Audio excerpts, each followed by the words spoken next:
So you're probably watching this at 7 o'clock, if I'm guessing correctly. It's Wednesday night, our usual time for Bible classes, and my original plan was to record this live and to be with you live. But I started thinking about the weather. It's about 3 o'clock in the afternoon as I'm recording this, and there's a gap in the extreme weather. And I thought, better take advantage of the good weather while I can. I'd hate to hear the kids scream upstairs that there's a tornado or something and have to interrupt the broadcast to go hide in my closet. So I'm recording this ahead of time so that it can be put out at 7 p.m. And I hope that everybody has power and internet and nobody's suffering. We're just praying that this weather is not as bad as they're predicting it to be. But it's all in the Lord's hands, and He's in control, and so we trust Him to do what is best. That's kind of what tonight's class is about. All quarter long, we've been talking about God's will, and we studied it from various angles, and there's just one piece of it that I haven't had time to discuss yet, and so I wanted to come to you this way through YouTube or Facebook, however you're watching it, to finish this off, because there's a very important question we haven't talked about yet, and unless it's answered, I don't think the subject is properly dealt with. And that question is, why is it that people who do the will of God suffer anyway? Why do we suffer? If we're in line with the sustainer of the universe, shouldn't everything go smoothly for us? I mean, that's common sense, right? So why do we suffer even when we're doing the will of God? And to add another little wrinkle to it, sometimes, in fact, many times, it's almost a guarantee, we suffer because we're doing the will of God. Jesus says that we have a cross, that His disciples bear a cross unique to them, that the wicked don't bear. And unless we take up this cross daily and follow Him, we cannot be His disciples. Why is that? What is suffering for?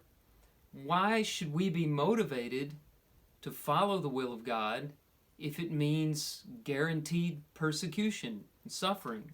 I mean, all of these are really good questions, because generally we're hedonistic in our thinking. I don't know if you know what that word means, but hedonism is a philosophy that seeks to avoid as much pain as possible and to pursue as much pleasure as possible. So you try to do things that are not painful and that make you feel good. And a lot of us follow that sometimes, but we also do a lot of things that aren't hedonistic for motives other than avoiding pain and pursuing pleasure. For example, taking care of a sick kid. I mean, how many times have you had a feverish kid in bed and you're waiting on him hand and foot, doing things that you know are going to make you sick, but you do it because you love the child? Or, for me, shopping. Shopping is excruciating. I don't like doing it. It costs money, and I have to stand around and wait a lot. But I want to wear clothes, right? So I go through shopping. Why do people go camping? It's not the most comfortable sleeping arrangement in the world. It's often very cold or very hot or very wet. But there are other things to enjoy through the experience of camping. Pursuing education, very hard. You stay up late, you lose sleep, you study, you work hard. Long nights and long days, sit through classes, but you're doing this to better yourself, not just to, it's not all about pleasure, right? So sometimes we suffer on purpose, knowing that a better life is around the corner. And that introduces the idea. We're going to talk about suffering, why we suffer, and we're going to start out with the supreme example of someone who did God's will despite the suffering that was involved. That is, of course, Jesus Christ. And the text that we're working with is Hebrews chapter 5, verses 7 through 10. I'm going to read that as we begin here. This is Hebrews 5, verses 7 through 10. In the days of his flesh, Jesus offered up prayers and supplications with loud cries and tears to him who was able to save him from death, and he was heard because of his reverence.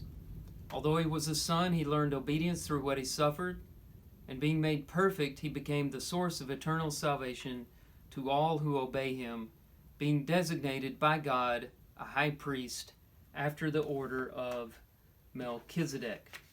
So this passage is very interesting because it's a passage in one of the epistles that discusses something you don't read much about in the epistles, his trials in the Garden of Gethsemane prior to the crucifixion. This would have occurred on the Thursday night before he was crucified, Friday morning, right before his arrest, after he had shared the Last Supper with his disciples. He's in the Garden of Gethsemane.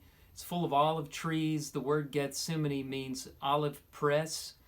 And Jesus was being psychologically pressed at this time. And he was suffering greatly, and this is described by the passage in Hebrews. Now, I want to go through the gospel accounts, and you might try to follow along with me. It might be difficult because I'm going to compare Matthew, Mark, and Luke and what they say about the suffering that he underwent in the Garden of Gethsemane, just to get the full picture. And there are several different perspectives from these gospels that show us the intense suffering that Christ went through in the Garden of Gethsemane. First of all, you can look at it from the postures that he assumed. There are several described. For example, Luke says that he knelt on the ground, Luke 22:41. Mark says that he fell to the ground, Mark 14:35. And in Matthew 26, Matthew says he fell on his face on the ground. So you obviously wouldn't act like that or bow down like that unless you were fervently in prayer and probably undergoing a very difficult time. In addition to that, there are a number of words that just describe the suffering vividly. And I'm going to go into a little bit about what the Greek literally means here because I think it's helpful. These are, again, in Matthew, Mark, and Luke. And as you look at these, think about this. There's more language to describe Christ's suffering in the Garden of Gethsemane than there is describing his suffering on the cross of Calvary. So that's very interesting to me. We have a few words that he said from the cross, but they don't go into a whole lot of detail about the excruciating nature of the crucifixion. Not that they have to. Knowing what the cross was, we can assume that he suffered greatly. But here, in the garden, there's more description. So let's look at these. One example, Luke says in Luke 22:44 that he was in agony. Agony is a Greek word, agonia, which means consternation or appalled reluctance. An interesting word. And then Matthew and Mark use the word troubled. And the word translated troubled means loathing, aversion, mixed with despondency. So he was troubled in the sense that he was despondent over what he was being asked to do.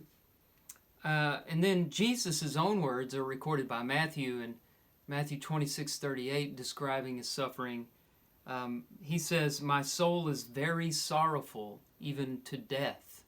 So without even defining sorrowful there, you know that he was dying with grief, just in knowing what he said. But if you look that word up, sorrowful comes from paralupos, a mental pain, a distress which hems him in on every side from which there is no escape. It starts with the Greek prefix peri, which means around.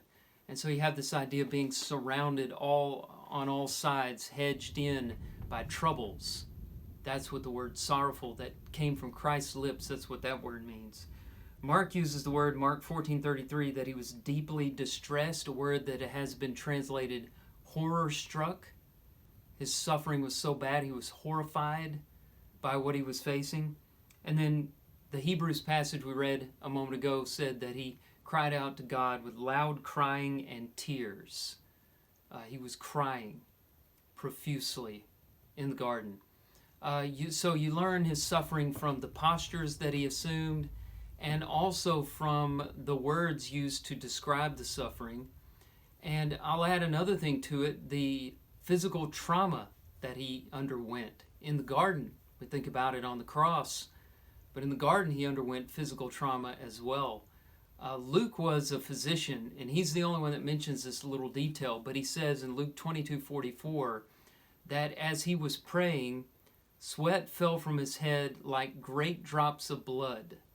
And he uses the word like there, so we're not sure if he was using a simile to illustrate that, the grief in terms of great drops of blood, that it wasn't literally great drops of blood, or if he was naming or diagnosing a real medical problem that does exist. It's rare, but it exists. It's called hematodrosis, and it occurs when the stress is so great that the capillaries break and bleed into the sweat glands, and you actually sweat blood.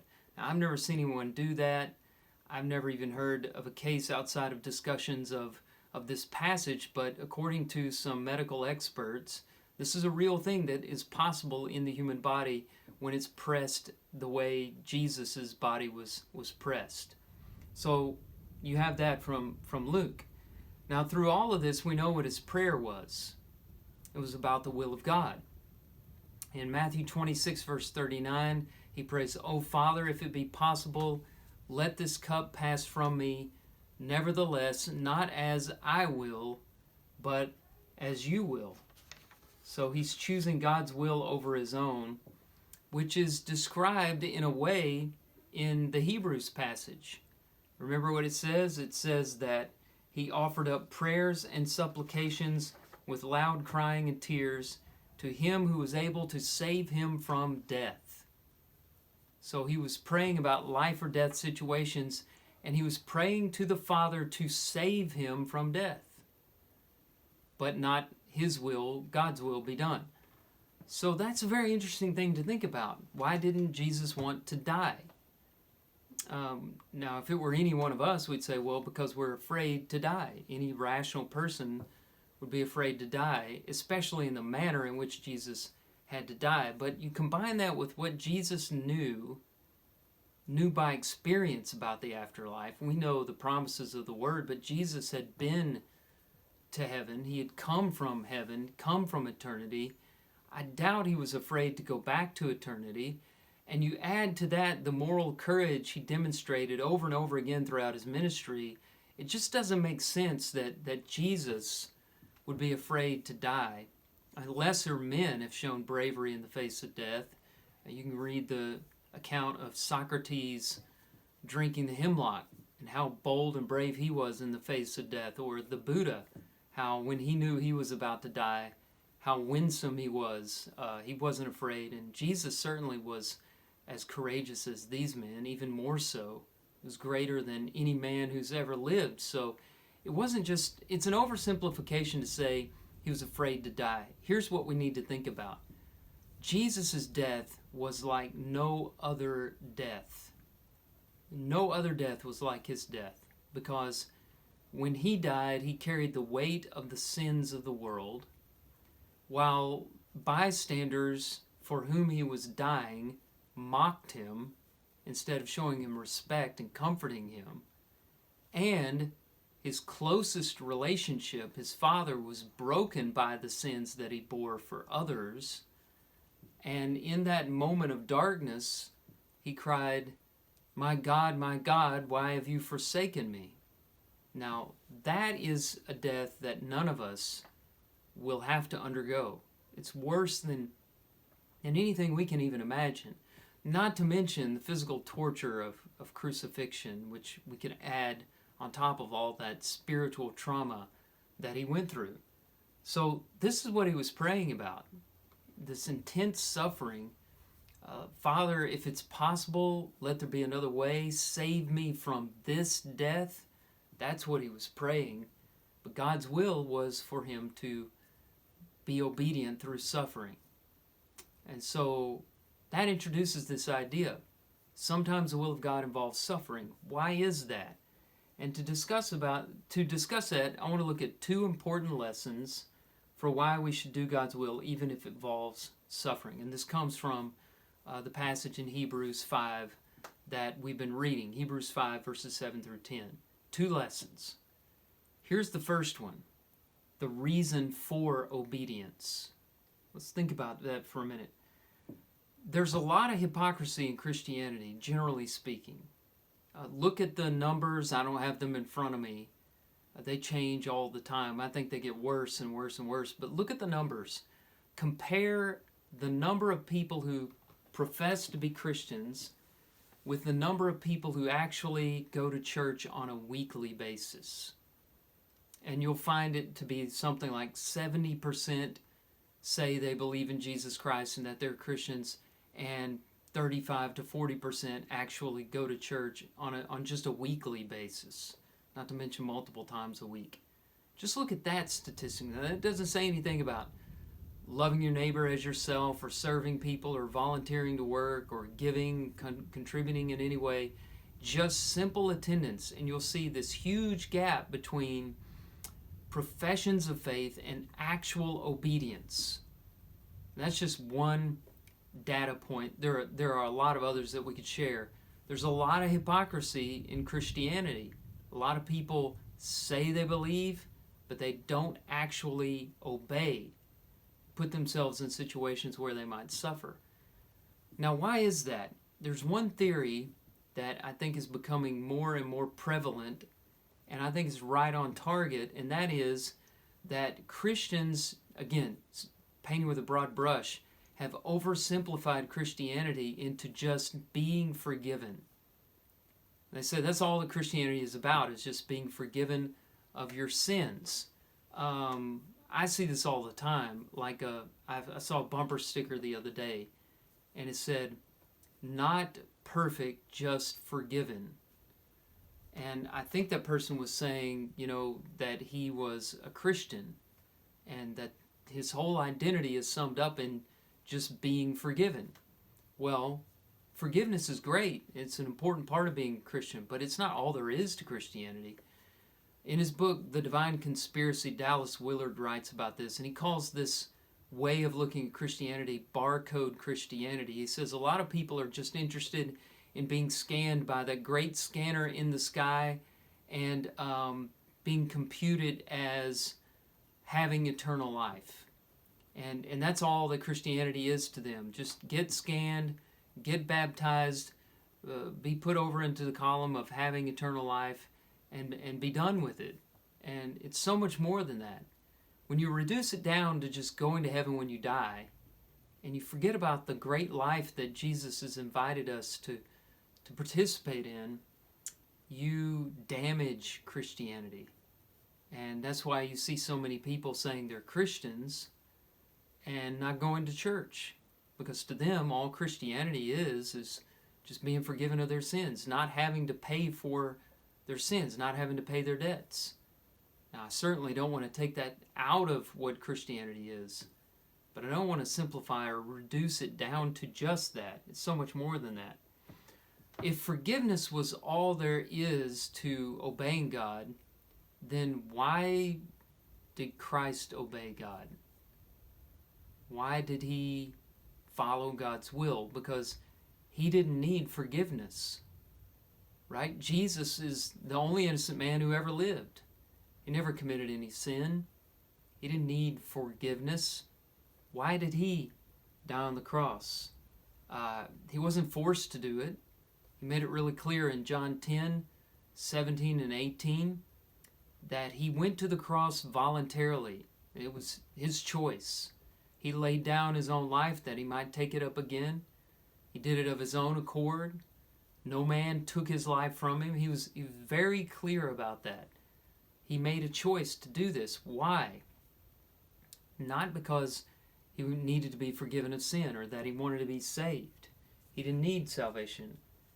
His goal, according to Hebrews 5, was simply to be made perfect, and in being made perfect, he could become the source of eternal salvation to all who obey him.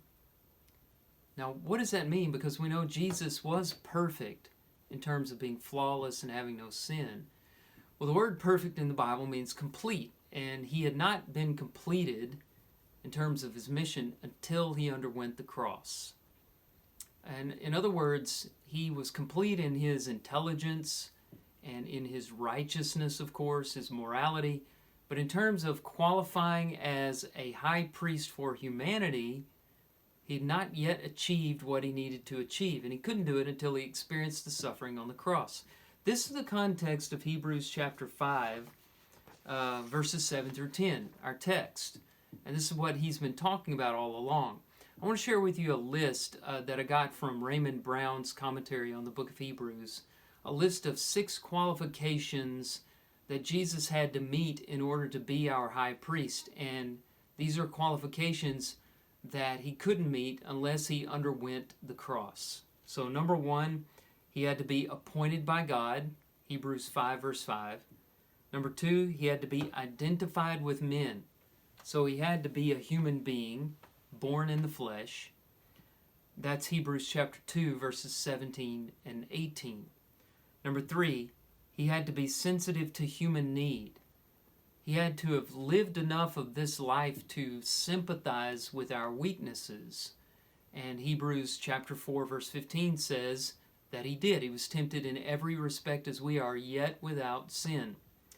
Number 4, he had to be victorious over sin. So we just said that he was. Again, that's Hebrews chapter 4 verse 15. Number 5, he had to be obedient to the divine purpose, which is what we just saw in Hebrews 5:8. He learned obedience through what he suffered. And number 6, he had to be willing to die to effect man's deliverance, Hebrews chapter 2 verse 14. Now, he was perfect in terms of intelligence, perfect in his righteousness, but he had not obeyed and experienced everything until he went through the cross. He could not be our high priest until he had become a human, till he had become obedient in every way to the Lord, and until he had actually effected our salvation by serving as the sacrifice for our sins. Until he underwent all of that, he was not made perfect and was not successful in what he had done. So these are all things that he did, and this is the point I'm trying to make. Reasons for obedience other than forgiveness. He didn't obey God to be forgiven. He obeyed God to participate with the Father in his plan for saving man. He believed in God's purpose, believed in the mission, and wanted to participate in it. He embraced the will of God. And so when it applies to us, we have different reasons, of course, for obedience, but they should involve forgiveness, but then also embrace God's will so we can have fellowship with God in his divine purposes, in his purposes to love one another and to spread the good news of Jesus Christ and all the other things that go with it, to live as Christ lived and to prepare to live with God eternally in heaven. So there are more reasons for obedience than just getting forgiven. And that motivates us to go through suffering because obedience involves suffering. Now, looking at this text, there's a second lesson, and that's the education of obedience through suffering. So first, there was the reason for obedience is not simply to be forgiven and just go on your merry way. But the second point is the education of obedience through suffering. And this gets to what Hebrews 5 verse 8 says. He learned obedience through what he suffered. So what does that have to do with it? Well, it has to have something to do with a subject that comes up again in the book of Hebrews, this time in chapter 12. And it has to do with discipline. So I'm going to read Hebrews chapter 12, verses 5 through 7 here. And have you forgotten the exhortation that addresses you as sons? My son, do not regard lightly the discipline of the Lord, nor be weary when reproved by him. For the Lord disciplines the one he loves and chastises every son whom he receives. It is for discipline that you have to endure. God is treating you as sons. And then he asks, what son is there whom his father does not discipline?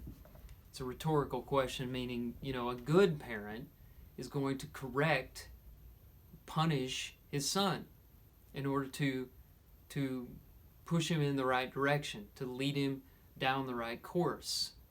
Of course, a good parent would do that.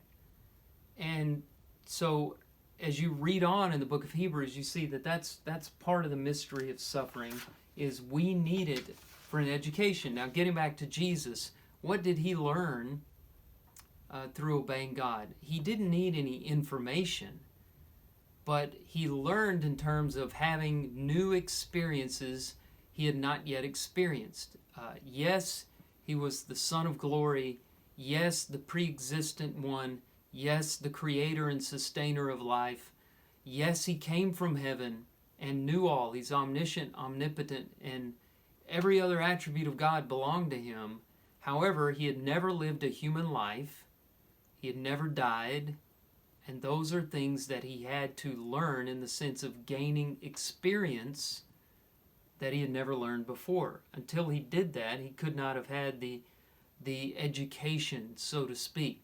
So suffering is a different kind of education. It's not one that we necessarily want, but suffering is a transformative education nonetheless. And it's one that we need. And we're not going to pursue it on our own. We will have to have it given to us by God. That's what the discipline of the Lord is all about. I want to share with you a letter that John Keats wrote. John Keats was a poet who lived a very short life.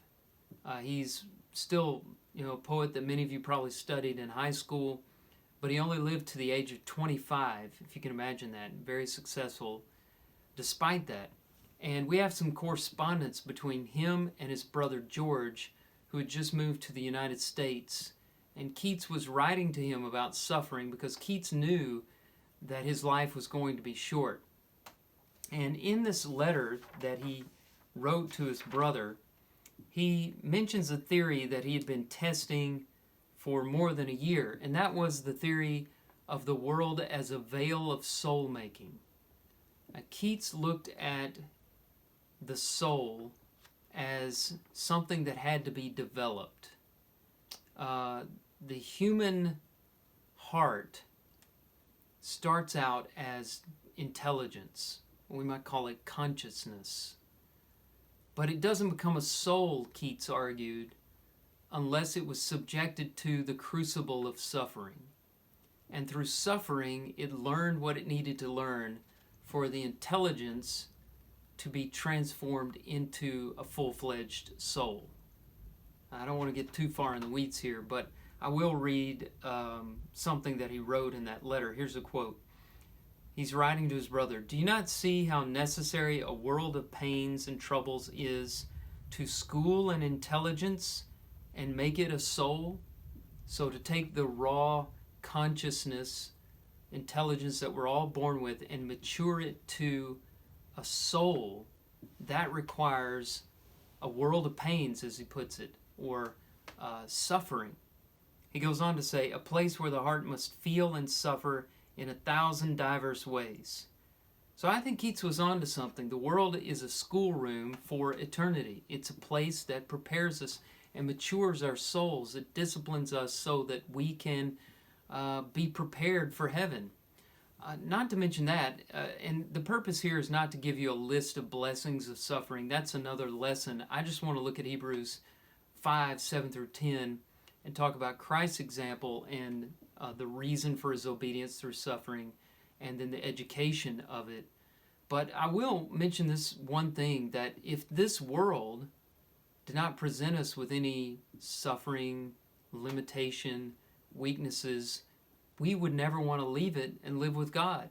I mean, we would feel that we've arrived at the zenith of human experience. Why would we want to go on to eternity? In his book, The Problem of Pain, C.S. Lewis writes about this. He says, "Our Father refreshes us on the journey with some pleasant inns like resorts or places to stay at, but will not encourage us to mistake them for home." So what he's saying is, despite suffering, there is refreshing joy and peace and love and friendship in this world, which makes life in this world sweet and enjoyable. but they're temporary and they're punctuated by suffering and sorrow so that we don't confuse this life with the next. Our eternal place is heaven. And so we're reminded of that when we're facing tornadoes and disease and sickness and ailments, whenever we lose people to death and we see how short and uncertain life is. We know that this world isn't our home. We're just passing through onto a greater place, an eternal weight of glory beyond all comparison, as Paul puts it. So I think this is a good way to wrap up a study of the will of God, because we can't skirt the issue. God's will is going to require suffering. There's no getting around it. We have to suffer. However, that suffering has a reason, and it's beyond just getting forgiven. It's about being in a world antagonistic to God and demonstrating God's will to that world, number one. But number two, there's an education that you get through suffering that you can't get anywhere else. Now, I should have said this. I think we've talked about this in other classes. This doesn't mean that God directly intends for us to suffer. We're in a world where suffering is possible for any number of reasons. And again, this gets into another lesson for another time. But, of course we suffer when we live in a world, for example, where everyone has freedom of choice, because many people are going to choose to do wicked things, and those wicked things hurt people. But we live in this world where those things are possible, and God doesn't directly cause the suffering, but He can use that suffering to educate us, in Keats' language, a veil of soul making, to turn an intelligence into a full-fledged soul. Or just to think of it in terms of growing and maturation, becoming spiritually mature. Somehow God can use all these things for His purposes. And it's mysterious and we don't always understand it, and sometimes we just have to trust Him. But Paul guarantees us in Romans chapter 8, verse 28, a chapter on suffering, that all things work together for good for those that love God, for those who are the called according to His purpose. So, as we experience pain and sorrow, unexpected events that come up, lose loved ones to death, and all manner of other things that we can never predict, let's remember, God is making us better. There are blessings to be seen through suffering. And let's trust Him and hold on to each other along the way so that we can help each other remain steadfast, so that we can endure. I want to say at the end, just remind you of our plans for next week and the next. The plan is right now, next week, to have a singing, and we're making plans with that and communicating with song leaders and getting more information to you through the email updates. That's going to be a week from tonight, Lord willing. Then after that, we're going to have a Q&A where all the classes, including the kids, will be in the auditorium for Q&A, and we'll have a way for those of you at home or those of you there to submit your questions, so that should be a lot of fun. It's been a long time since we've been able to do that. And then the next quarter, starting in April on Wednesday nights, we're going to start a whole new series of study. And I'm excited about this because we're going to bring back something that we started during quarantine, where we're going to have, I guess you'd call it a panel of teachers. Instead of just me lecturing, we're going to have a discussion panel of, I think we decided on having 3 at a time. And we're working on making a rotating schedule, where it's not the same 3 people every time. We'll get more information about that out to you. But for now, it's going to be a change in format. It's going to look very good to those of you who need to stay at home on Wednesday nights right now. And those of you who are able to come in, just like usual, you'll come into your adult class on Wednesday nights in the auditorium. But instead of just one person lecturing, we'll have the panel there. And we'll get the new topic out to you soon. I think you're going to be really happy with what we're doing. Stay tuned for more information. Tonight, everybody stay safe. let's pray for peace tonight. Pray that we'll get a good night's sleep, that there will be no destruction, and trust in the Lord to keep us and to do well and to work all things together for good. God bless you. See you next time.